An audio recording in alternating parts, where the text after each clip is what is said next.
Welcome to Tech Society, a podcast about all facets of technology and our society, giving you our take on things and interviewing people that are doing important things. Now, here's your hosts, Alex Dunmel and John Nguyen. Hey techies, today we bring to you Dinesh Aggarwal. Dinesh is the founder and managing director of the Fortuna Advisory Group, an award-winning multi-service firm providing advice over a wide range of topics from superannuation to strategic planning to handling objections with the ATO and appeals at the tribunal level. Dinesh brings to us over 20 years of experience in accounting and tax, finance and business management. Among his various achievements, he also received the CPA 40 Under 40 Young Business Leaders Award in 2012 and 2013. In today's episode, we learn about Dinesh's earlier hardships in starting the business, his involvement in not-for-profit organisations, including the Wanneroo Business Association, as well as his direct community work.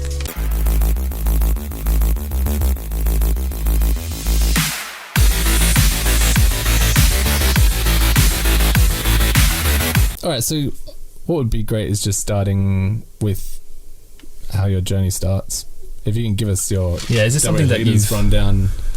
Is this something that you've always wanted to do? That's the question. Yeah, interesting you asked that question because I recently did a keynote on my whole legacy talk. And, very similar. I mean, you saw a patch of that in my W Leaders talk, but I did a keynote. I moved to Australia about over 12 years ago and, worked in different roles. And back in my career in India, I worked in corporate public practice. And some of the life lessons I've learned from my early sort of, setbacks or some hardships and challenges I faced in the early years of my career. And some of the life lessons in the early days was that I need to focus a lot on relationships. Building relationships was something I adopted as a key philosophy in my life and in my career, and played a pivotal role in sort of shaping everything I've done so far, and underpins most of my sort of actions in how I react in business or how I grow a business or any organization. So after moving here, worked in a couple of roles and started building my own practice when Fortuna Advisory Group was started. And started, the early challenges, and I meant as you guys, running any business starting from scratch, you face those hardships, and still focused a lot on that concept of building the relationships, and that has gone a long way in how shaped everything, with the clients, with the team, with the industry, with the wider networks, and that has gradually built up in everything I've built so far. So it underpins my whole burning desire of building a legacy, and it plays a fundamental role when you running a business or building a business with a foresight of creating a legacy. So what do you mean by legacy? What does that mean to you? Planning or investing in the stock market? What is or is that like leaving or a special will behind? Or philanthropic activity? Yeah, so legacy, how I conceptualize or how I look at legacy is something that's going to last for, generations to come. So sort of like, so you're not building a business to not only from the perspective of building wealth and then selling and moving on. You're building a business that's going to last beyond yourself. So you may stay in the business, you may phase out, but it's something, you've created where there's a baton to be passed on, whether, it doesn't have to be a family legacy necessarily, but it's a legacy where someone is going to step into your shoes one day, and someone else is going to step into that person's shoes one day. And the brand gradually becomes stronger, that it's known as a legacy. Do you find that this whole succession planning and wealth generation over time, do people just forget about it? Do you have to educate them and remind them that they have to think about this kind of stuff, or is it something that your clients already know what they want when they come to you? Not a lot of times people don't. So you have to you have to sort of inculcate in them. A lot of people, in my day-to-day interactions with our clients, you ask them a purpose, or what's your end goal in the business. They have to think, they would put a value to it. So, okay, well, I need $5 million to exit out of the business, and how I'm going to get there. So it's a different journey, right? Whereas, because the decisions and the actions you take when your foresight or your goal is to build a legacy versus a particular wealth figure, it's quite different. There's different. The roadmap changes. Because you're the investment you're making in your team and your, every aspect of business has a different flavor to it. Brilliant. So you came to 12 years ago, you said? Yeah, roughly 13. So it's 12 and a half, 13 years. Yeah. From India? Yes, from India. How was that? What was your experience moving here, and why Perth? I'm always curious why people come to Perth. Yeah. So it was a lifestyle sort of decision to move to Australia first of all, and the kids were very young at that time, and we sort of wanted to come into an environment where we can give them that sort of an environment where they got a very balanced growth in sports, academics and things like that, and there's less academic pressures of which we generally face in India and in that Asian part of the world. So it's been a great decision, and we actually didn't have any extended family in Australia and very sort of limited friends we knew, and my wife had a very close friend, like a couple, which three of them had studied together back in school in India, in Delhi. So they were our closest connection in Perth, and we thought we'll land in Perth, put our bags. We got somewhere we can go and just put our bags, and then we'll explore a bit of different cities. And I thought I would have better prospects in maybe Sydney, Melbourne, or some of the eastern states in accounting to start the career. But like the city, I think was the perfect city to raise kids. Whether in opportunities. In 2008, early 2008, when the GFC was hitting the world, I think WA was in boom. I don't think Perth or WA saw GFC. So the opportunities were good, but I still struggled to get my first job, and I think that's, it's getting more and more difficult for probably the immigrants. But even back then, it was still hard to crack your first job. You don't have local experience, and it's the same sort of story that how do you convince yourself to be capable to do that role, even though you don't have the local experience. So the cultural differences, understanding the work culture and the Aussie way of sort of doing things, and it takes time. So luckily I got my first job in about a month and a half, and then I was fired from that after 7 days. My first job. 7 days. Wow. 7 days, and I was told I don't have the required skills, and that was quite a big setback. That seems like a really cool, small amount of time to decide that you don't have the skills. Yes. 7 days. I'd probably give staff a little bit longer than that. Yeah, definitely I've been giving longer than that, but I haven't fired anyone so far. People have left and gone. Why did you say you've never fired anyone? No, so far it's been running the practice in Australia. I literally haven't had to fire. How long have you been operating? So Fortuna, I was 2013 when I started Fortuna brand. I was a partner in another practice before Noble. So it's about coming close to 8 years been running Fortuna, and we've diversified from an accounting to a multi-service over the years. So 8 years without firing anyone. That's impressive. That's really impressive. Always got a great recruitment strategy. I'll say, what's your secret? Yeah, look, people have gone themselves, and I suppose for various reasons. So they found better opportunities, or they change. But we try to have a bit of a career development plan. I've always taken a very open approach in our practice that not just a traditional ladder that they come a graduate, they have to do certain years as a graduate, and they only do certain things, and they don't get exposed to the clients in so many years and until they become a manager.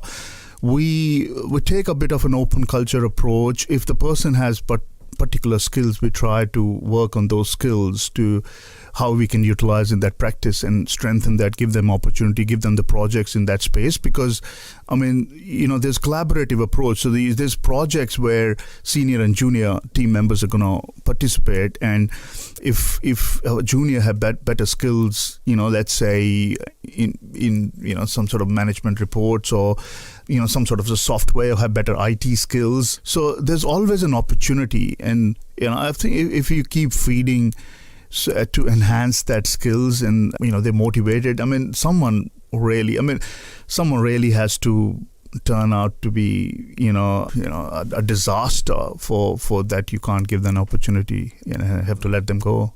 Yeah, that's great. Yeah. 8 years without firing anyone is a impressive statistic. Yeah. What was the biggest culture shock you had when you arrived in Perth, or when you were actively job seeking? Yeah, other than the accent, which literally, to be honest, I used to struggle a lot with the accent, and that was one of the reasons that I became an avid networker. I just started. Even though I used to feel a lot uncomfortable, amongst people at that time at the very beginning, but I think that was the only way. I just kept challenging myself to talk to more and more people, even though maybe I wasn't understanding half the conversation, but then you keep getting better and better in understanding the accent. But that's the only way. You have to talk to people more to get better at it. And perhaps, we've done the things a little bit different in profession back in India.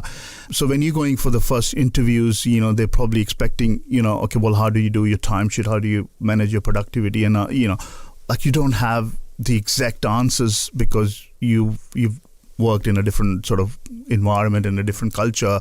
We never used to have timesheet system back there. It was like more value pricing. And you look at, the irony that now in our accounting industry in Australia, we've been moving to value pricing, in the last few years. And there's been a big wave in the last few years in a way, various coaches and consultants on the accounting industry encouraging and the accountants to move to a value pricing system and move away from the timesheets and hourly billing system where that's what we used to do back in the profession there. So perhaps overqualified was one of the things which you would face in the initial rounds of the interviews, because you didn't know that you need to cut down your CV because you're going for what do you do? I've been a CFO back in a listed group in India and starting into the public practice again, where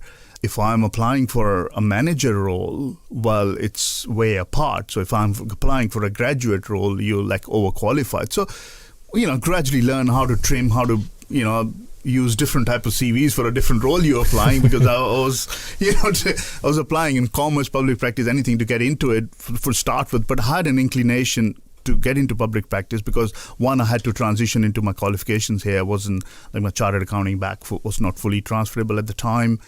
So I had to get in public practice. That was, one of the main factors that otherwise, I'll be distracted not to convert. And my passion in consulting and just helping small businesses. And so I wanted to pursue that. And, luckily I grounded my feet in that. On the topic of helping others, on your profile, it says here that you do a lot of community work, philanthropic work, in Wanneroo as well. Can you talk more on that and what drives you to do it?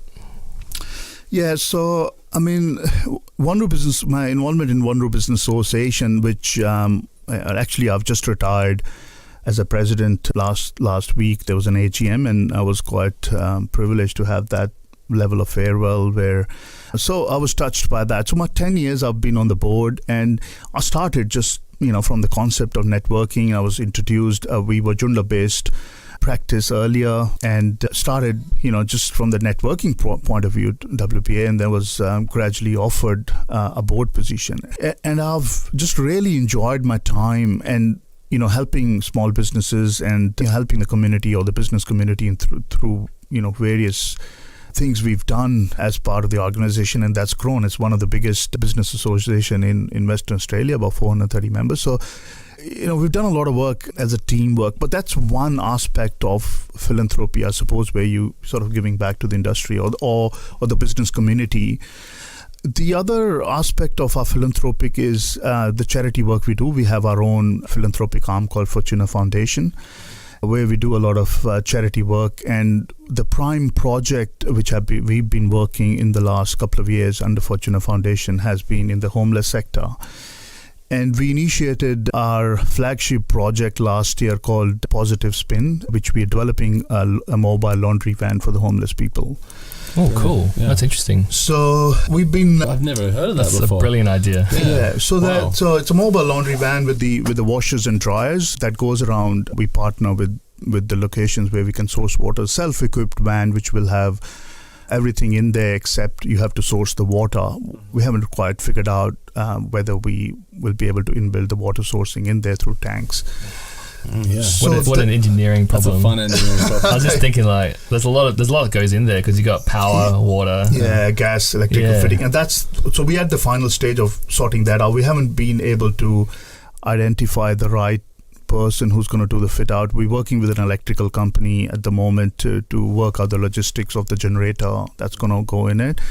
So last year, August, we did our initial major fundraising event where Premier Mark McGowan came in to inaugurate a fundraiser, and that was a very successful event in Hyatt last year. We did roughly about 40 to 50% of our project funding we could raise in that event. And we have, luckily, very good quality sponsors. We on board, naming ECU, NAB, Remilius Resources, was the gold mining. So we got some decent names behind us who are now supporting us in completing the project. And we had a bit of a setback for, of course, 6 months in COVID. So early February, March, we were doing the final designs of the van. Then we had to put everything sort of on hold because we didn't know. I mean, even if we accomplish and bring the van on the road, we're not going to be able to operate it. So we just reviving the whole thing back now. And most of the ducks are in a row. We're still a little bit short on funding, which we're getting some more support from our existing sponsors. They've assured they'll fill some of the gaps, and I'm pretty sure we'll reach that target very soon. And we just already commenced the design, and most of the things are final. The generator was a bit of a hiccup because from what we originally thought in our costing and in the design, it turned out that you need a much sort of high spec and a much more expensive generator because of the safety requirements that goes in with it. So there are a few different hiccups, but we're just getting there. So that's a project which we are very passionate, very close to our heart. We find any information online? Yes, we got a website, Fortuna Foundation. Fantastic. FortunaFoundation.org.au. So you'll see full details about the project there. So it's just, we've got a couple of team members in my team, which we are the key sort of passionate players behind the project. And we got a board with a couple of sort of independent directors, and then we got a task force which does a lot of work on the ground. So even until we get our van, we'll have all the volunteers who will be running and doing that. But on the ground, we do a lot of work. People go out. The task force, they go out on the weekends. They meet homeless people. They understand their stories. We've been able to get few people off the road, get them jobs, try to change their lives. So it's just that gives a lot of satisfaction and purpose to us as an organization, what we want to achieve. What other kind of projects have you worked on before this one with regards to helping the homeless? No, this is our major project in the homeless space, the Positive Spin. Yeah.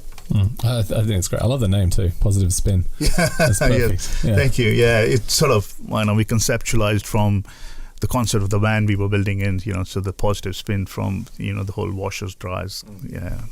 I love it. It's a very entrepreneurial, out-of-the-box approach to charity work, I got to say. Yeah. As opposed to just, soup trucks and helping out who's there ready. You're actually building out socks and things like that. Yeah. Yeah, it's really cool. Yeah, I think it's very clever. And it's something that people don't think about, but when you're homeless, you can't wash your clothes. it's I mean that's a dignity problem, and that's we identified.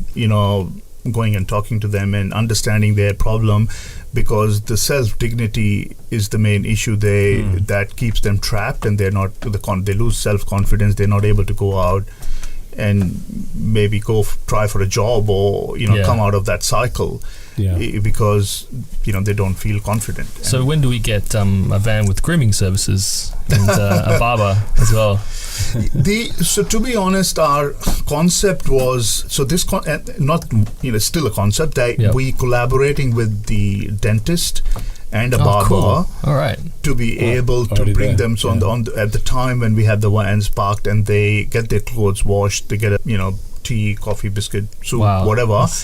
And dentist is interesting. Because there's the two main hygiene things: the barber and the dentist. Basically, to make them presentable enough to go to a job interview. Or even have to regain their self-confidence, because once they they start feeling better, they'll start thinking that they want to come out of that. So that's the beginning of the change or turnaround in their life. So back on the fact that you had to pause the project because of COVID-19.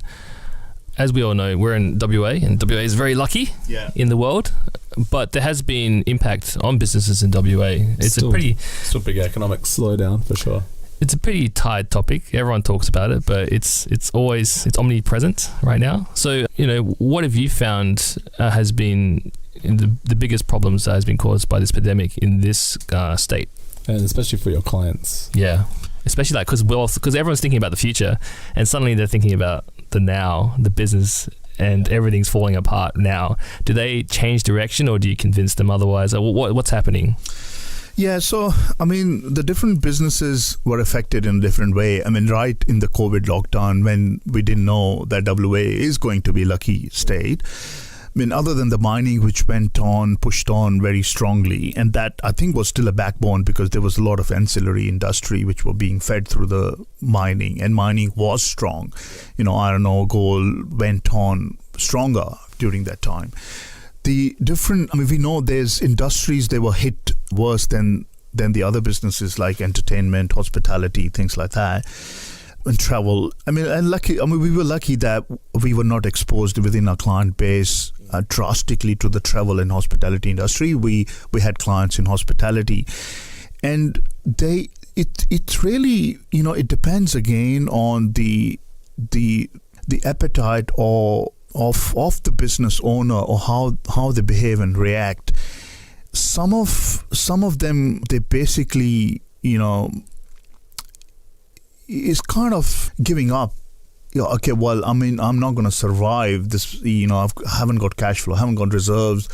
It's kind of a shutdown situation.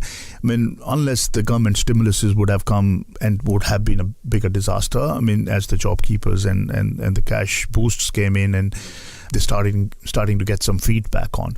But there are clients who like to fight, and you can really make a difference in even though you want to work with every client to try to see where there's an opportunity, and you give them that strength that they can look at opportunities and how they can turn around their business. So some of the clients we worked, and they have really turned around well. There was 3 main strategies which I was working with the clients, and I thought they worked very well, and I'll comment a little bit about those 3 main strategies. So it's either you reposition, you pivot, or you collaborate on an ecosystem. So, do you help people do that, like with the collaborations? Do you connect companies and? Yes, as far as through our sort of connections we can do. Yeah.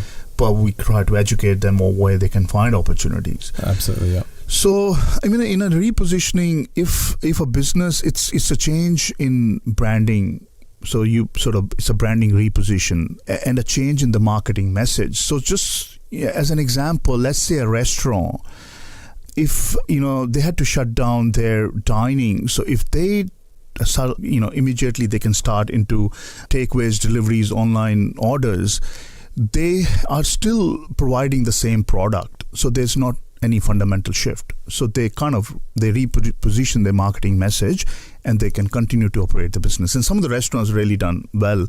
And I had a few clients who said that our profit has improved after closing the dining, because they had to cut down the staff and they could turn around more by takeaways and deliveries because they could just do it with one chef and one helper. So if they really ran with it, they can get a smaller venue as well. That just so it's just a smart way of doing it. Yeah. And on the other side, you have to look at the pivoting kind of possibility on an environment where there's a fundamental shift in the strategy. There is a there could be a change in the product or your supply chain. So example, a food catering business. They have big infrastructure and they had a fleet of vehicles, a big team. And what one of our clients did was they could immediately use their supply chain and started the wholesale of the essential items, which were in demand at the time. Yeah. So, because you change your product, you change your strategy, you're using your infrastructure. So it's kind of pivoting into a different model. How quickly were they able to do that turnaround? And how willing as well? Yeah, about between sort of 6 weeks. That's pretty good. Yeah. Wow. So it's kind of identifying the market need. And collaboration, and that's just not a product of COVID lockdown. It's just, it's just becoming more and more and more popular because it helps you. So you kind of either start creating your own ecosystem or you bolt onto an existing ecosystem being developed by someone, because you can penetrate into new markets very fast without having to invest a lot of capital. Right. So perfect example, Xero. They are at a very large scale now, but if you look at the ecosystem they've built, how many other software providers, without having to go through the whole process of developing or creating a market, can go on their marketplace and become a provider. So they're bolting onto an existing ecosystem. So that's one example of a large-scale collaborative ecosystem. If you look, every nook and corner, there's an opportunity to collaborate, and whether that's within the professional services, you don't want to start a particular service, but you kind of identify where a collaboration is possible, or whether it's in a software industry environment, like in your case, it's a matter of finding where you can save the resources and the capital by collaborating, because it's not your niche, it's not something you really want to make it your prime element of the business. So, I think it works because everyone can get a bit of an economy of scale, and you can still essentially increase the size of your business and the turnover where you want to, but without having to throw in a capital in a lot of elements of that business where they are available in a certain ecosystem which you can utilize. Did you find this mindset was brought forward because of the pandemic, or were your clients already kind of feeling like they should but didn't really want to step into it until they had to? I think it has been enhanced at a smaller scale. Right. It was prevalent perhaps in a bigger scale. Traditionally, if you look at very large brands, they would have a concept of either, creating their own market or product, or they'll go and buy a company or buy someone in, and they'll bring it in their business environment because they want to just keep growing, and they'll develop all the, it's like forward and backward integration. So they develop the rest of the components of their main product themselves. Whereas there has been a shift happening at that sort of global and larger scale, where they'll say, okay, well, we'll outsource the smaller elements of we focus on on our core product and how we want to enhance the marketing. Because if you look at in any business, any environment globally, the major profit sits in your brand, not in your turnover of that product, right? So, you can either keep focusing on increasing your production capacity and your scale, or you spend more money in reaching a brand which is going to be recognizable, and that gives you a higher profit element compared to what the production or the outcome would give you, and you outsource that. And that's been where a lot of bigger brands have been successful. So to answer your question, John, it's now during COVID, I think that has a little bit been enhanced by way of more the opportunity that has presented, and also the thought process which has changed, at the small business level. That, okay, well, I mean, they need to think outside the box and try to go and find opportunities and cut down their overheads, cut down their costs, what they think of how do I collaborate. Before we continue this podcast, here's a message from our sponsor. We believe that you can create art and beauty with technology. We think big. We move quietly. We are Ninja Software.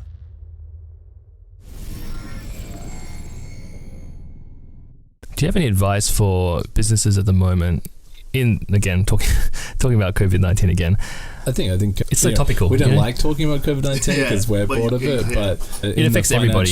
Yeah, and in financial advice and financial services, I think it's super important that people need to be thinking this way. Yeah, because a lot of businesses, they're already pretty on edge already. Their finances are just so tight and they're just trucking along. And businesses operate on the float, as it were. Yeah. So now suddenly this huge impact global event has really cut into them. Do you have any advice for people that, do they come to you? Do they come to Fortuna and just ask to speak to someone? If they need some advice on what to do, what should they do next? Actually, yeah. Well, do you get people coming to you who are struggling, or do you generally get people coming to you who are doing well and need to know what to do? What's your sweet spot? It's I think a bit in both. We've got a mixture of clients. We got sort of our existing clients who've been doing good, or they then came to a struggle phase, and then we helped them to come out of it or progress well.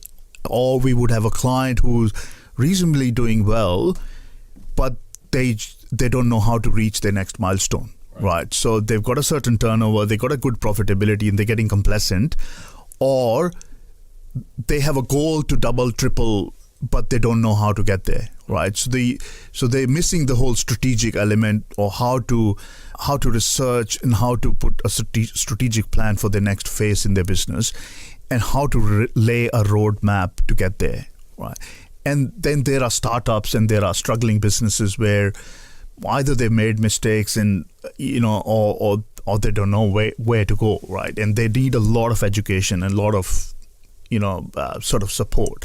So each category of business needs a different level of support and involvement from us, and it depends how much they want us to get involved. So but that's one area where I'm quite passionate about, to take the client, our business owner, to a different level of journey, right? Because it's again goes back to my my legacy concept that I need to change their thinking. I need to help the business owners to use the right strategies, to use the roadmap to reach their full potential, not only to grow their business, but in the direction of being able to create a legacy, or even thinking that way. So there are a couple of elements. The cash flow. Cash flow is a very common terminology, but most of the business owners I've seen don't understand the right concept about cash flow. I mean, and majority of the people think that the cash flow is driven by the money in the bank account, right? And that's how they run the business. They miss these other essential elements that go in determining the cash flow, which are other key ingredients of the working capital. Your accounts receivable, your accounts payable. So it's not a day-to-day cash flow, which is just based on a bank account. It's planning for a periodical cash flow, and that is not based on your money in the bank account. That's based on how much is going to come in your bank account and how much is going to go out of your bank account, and there are different ingredients in that process, right? So and then the whole strategic thinking process, in the business, that either they start focusing too much on marketing, or they start focusing too much on production or trade. But what's the overarching sort of goal? What's the overall strategy? What are the key essential goals, and what is the roadmap to go there? And the elements of that roadmap have an implementation plan for each element or not. So I think once you start painting a picture in front of them, I mean, they're running a business, they know their business very well, So, we can't get to know their business from, the core of the business. We just need to get them into the right sort of strategy adoption process and use the right roadmap. So they're moving, upper and better in their goal achievement process. What's your recipe for success? I'll circle back to my very initial concept, building relationships. I think that's... What does that mean to you? It's more than just networking, isn't it? It's more than networking, yeah. So, do you have any secrets that you use to build lasting relationships? I think you have to nourish the relationships. So, in during your networking process, you're going to meet various people, and not everyone is going to be a long-lasting relationship. So you need to invest in the relationship you think you want to invest in, and then nourish them, because I believed early days that I'm going to be in the game of building relationship, and I've taken the right steps in nourishing and investing, because I think it's one of those investments in your personal and business life journey that will keep appreciating. It's just one of those which is going to keep appreciating over time.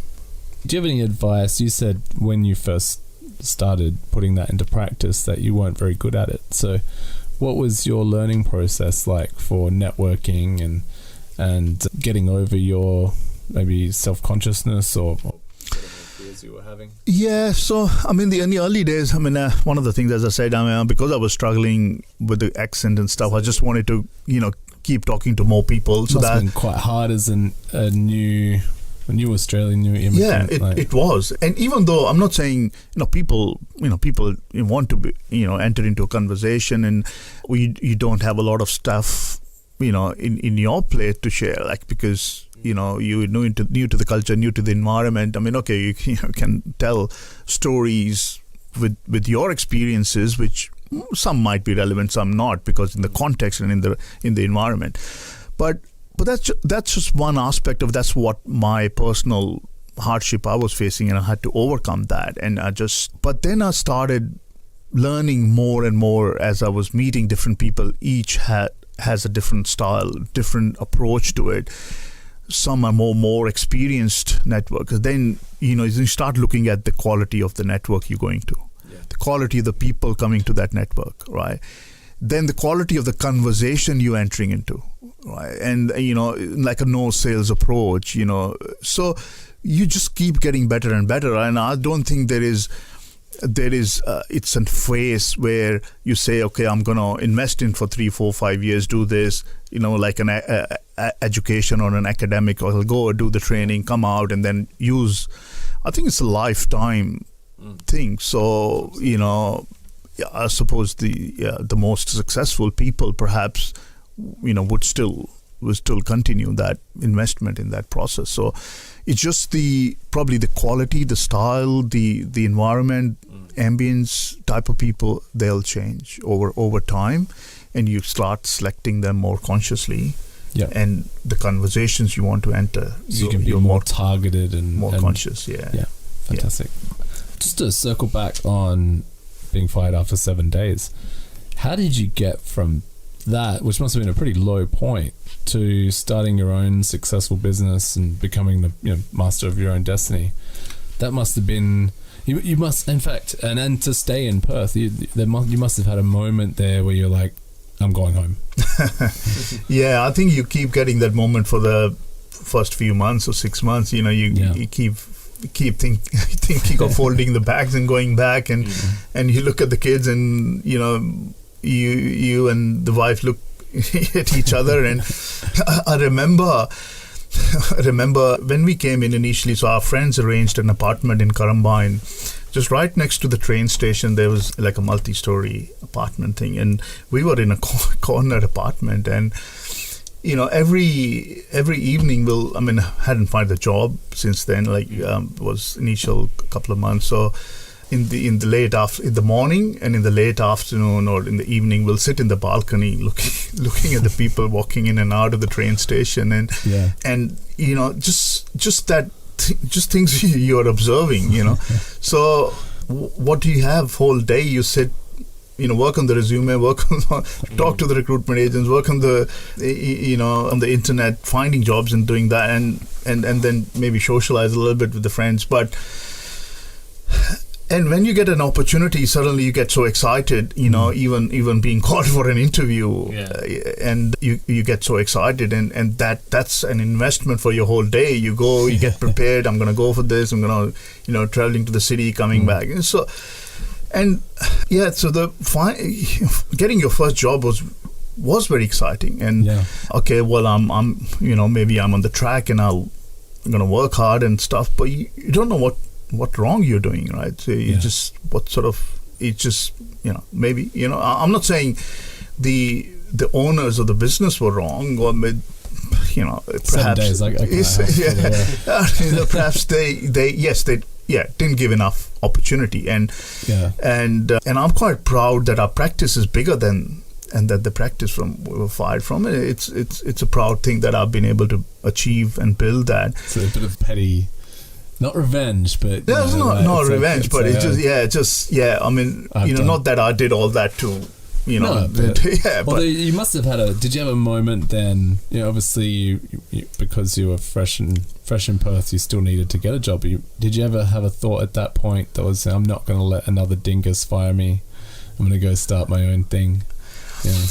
Yeah. I don't think at very early stages being fired, I think what was in my forefront of my mind was that I need to get another job, because I need I'm going to last, how long I'm going to last my savings, you need to get the family, look, all that sort of things coming in front of her, and starting a business with knowing nothing, no networks, no connections, and especially a practice, recipe for failure. How you're going to get the clients. So but it was a sad day, and I was kind of in the middle of the day, and I couldn't have the courage to go back home for the rest of the day. I just stayed in the city for a few hours, and I'll go back and just sound normal, don't have to tell my family that okay, I'm coming back in the middle of the days because I'm fired. So I just spent the whole afternoon in the city and went back home in the evening, and just trying to sound normal, but like your family, your wife can see from your face and stuff like that. You can't hide something like that. But I think you just have to start. It's with any setback, Alex. I mean, you just start the next day as just a new day. I mean, you just forget about it and you start it never happening. You just. I think that is a must-have quality for any entrepreneur is resilience. I think resilience is almost right up the top. Yeah, and that's throughout your journey. Not that I don't feel that failure even now. I mean, after even running a successful practice. You really, you put together a proposal for a client. I mean, it's a big project and a big contract. You really want to win it, and you don't get it. Yeah, it's the same feeling. Yeah. It's a failure. It's a setback. You don't know why you lost it. It's just, what was the one main decision-making element in there, whether it was the price or whether there was another fact. I just assume they're cheapskates. Yeah. But sometimes the decisions are not made on the price. So you're very curious. I mean, I'm always curious, okay, well, other than price, if we have lost, then it's, that why, then what's something we're missing? Do you always ask for feedback? Yeah, we do. Yeah, but people not 100%. People are, they don't want to hurt your feelings. Yeah, which is crazy because business. Yeah. I'd rather know that they didn't award the contract because my breath smelled. So I don't think we can move away from facing setbacks. It's just that you get better and better on having that resilience to face those situations. Great, that was good. All right, well, we'll get won't take up much more of your time. Thank you. We always ask a bit of a whimsical question at the end, and it's always the same one.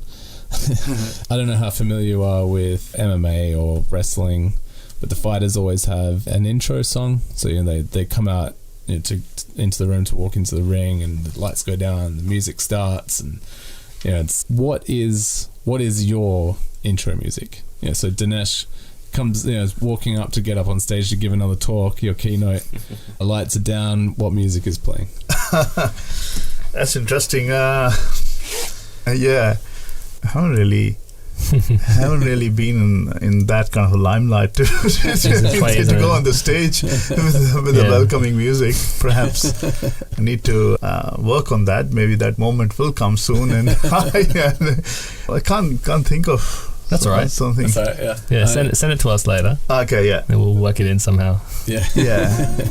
Okay, yeah, sure. It is a hard question. Yeah, I have to admit.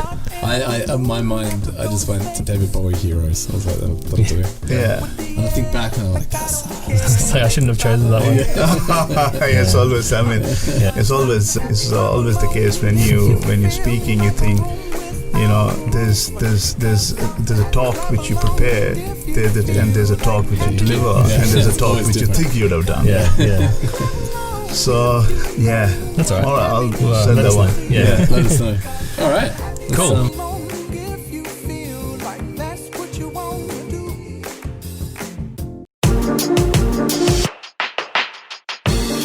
On this day in tech history, CDC, or the Controlled Data Corporation, releases their CDC 1604 computer, the world's fastest computer at the time in 1959.